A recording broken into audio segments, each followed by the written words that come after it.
नमः शिवाय। प्रिय भक्तगण, एक सच्ची कहानी से संबंधित है, आप वीडियो पूरा देखें। पूर्व काल में नर्मदा नदी के तट पर नर्मपुर नामक एक नगर था। वहाँ विश्वानर नामक एक मुनि रहते थे। वे परम शिव भक्त व जितेंद्रिय थे। उनका गृहस्थ जीवन बड़ा ही सुखी था। एक बार उनकी पत्नी शुचिष्मति ने उनसे कहा, स्वामी, मेरे मन में बड़े समय से एक इच्छा है। मुनीश्वर बोले, ऐसी क्या इच्छा है जो तुम्हें इतने समय तक अपने हृदय में दबाकर रखनी पड़ी? संकोच होकर कहो।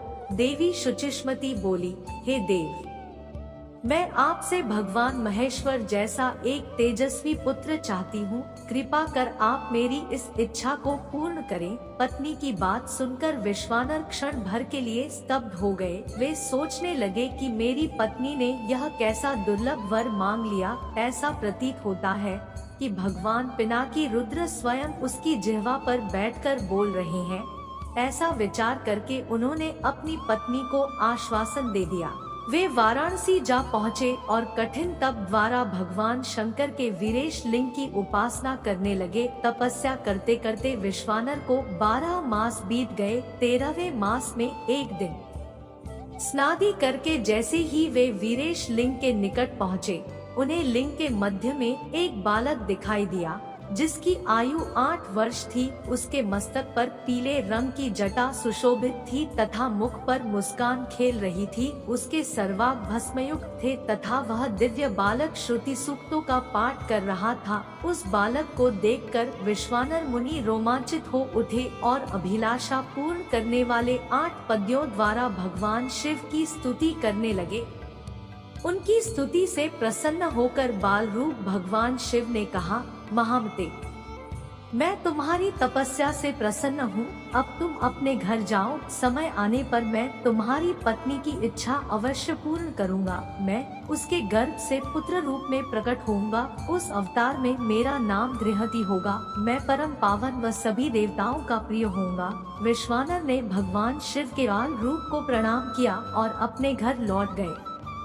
समय आने पर समस्त अभीष्टों के विनाशक तथा दोनों लोकों के लिए सुखदायक भगवान रुद्र का शुचिष्मति के गर्भ से अवतार हुआ। उस बालक का जात कर्म करने के लिए स्वयं ब्रह्मा मुनि विश्वानर के घर उपस्थित हुए और उन्होंने उसका नाम गृहपति रखा। तत्पश्चात विश्वानर ने स्वयं उस बालक को वेदों आदि की शिक्षा दी।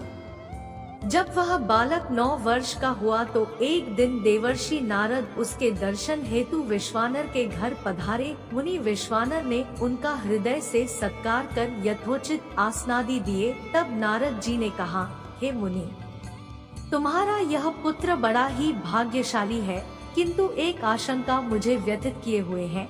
विश्वानर ने चौंक कर पूछा, कैसी आशंका महर्षि? महर्षि नारद ने उत्तर दिया, मेरी आशंका यह है कि जब तुम्हारा यह पुत्र 12 वर्ष का होगा तो इस पर बिजली या पानी का भय आएगा। यह सुनकर मुनि विश्वानर और उनकी पत्नी गहन चिंता में डूब गए। उन्हें इस प्रकार चिंताग्रस्त हुए देखकर गृहपति ने कहा, पिताश्री, आप चिंतित न हो। देवाधिदेव महादेव की कृपा से कुछ नहीं होगा। ये तो कालों के भी काल है। आप मुझे काशी जाने की आज्ञा दे। मुनि ने आज्ञा दे दी। काशी पहुंचकर गृहपति नित्य गंगा जल से पूर्ण 108 कलशों द्वारा भगवान शिव का अभिषेक तथा शिव मंत्र का जप करने लगे। जब उन्होंने 12वें वर्ष में प्रवेश किया तो एक दिन इंद्र उनके समक्ष प्रकट हुए और बोले, विप्रवर, मैं तुम्हारे तप से प्रसन्न हूँ। अपनी इच्छानुसार वर मांगो।